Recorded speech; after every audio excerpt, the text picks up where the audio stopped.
So we have an intersectional story about sex and economics, and I want to take some time to highlight this article because this is an issue that's not really talked much about at all, and I really think it should be. So this is an article from The Hill, and the title reads, "One in five first-generation college students are experiencing period poverty."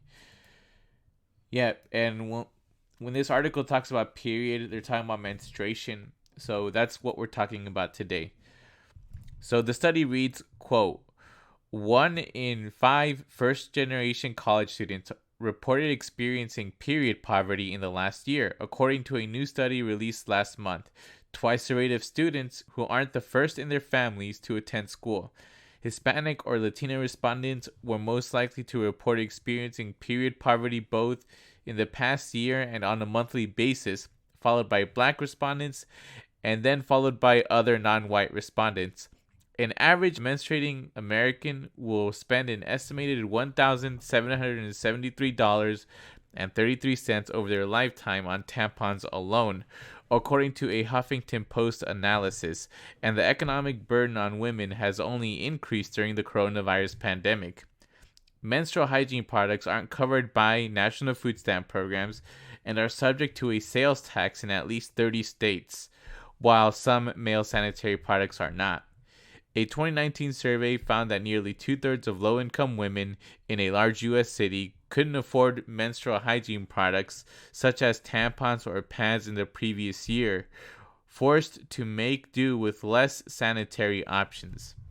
So again, I'm glad this article exists because it touches specifically on issues that affect women that I think are being ignored. So in short, this article is telling us that menstrual products are an additional and necessary expense that first generation college women are struggling with. And I think just women in general have the additional expense of having periods. So guys, I think we take these costs for granted because we don't have them. And I really think we need to do something about this. Before I go on and I talk about the what we should do as a society part, I want to just do a PSA. So I'm a guy, and I'm not going to pretend like I know what women go through. From what I understand, from my sisters and my partners, having a period sucks. Like it really, really does. And I've come to understand that women do a lot of silent suffering while on their periods. There are cramps, headaches, body aches, mood swings, a lot of things that us as men we're not really sensitive to because we're not really going through that.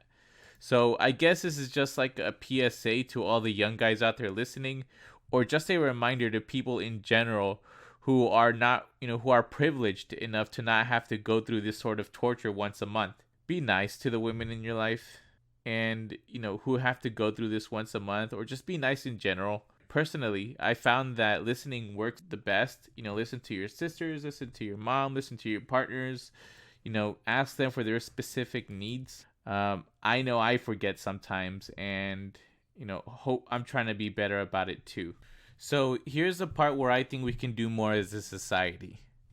I think that menstrual products should be free of charge at the point of sale for women. I don't care how it's done. The fact is that women have an additional expense simply for being a woman. For no other reason, just for being a woman, and it does not sit well with me. And it shouldn't sit well to anyone who's in a society that's hell-bent on empowering women. Isn't that what we've been about for the last 20 or so years, 30, 40, 50?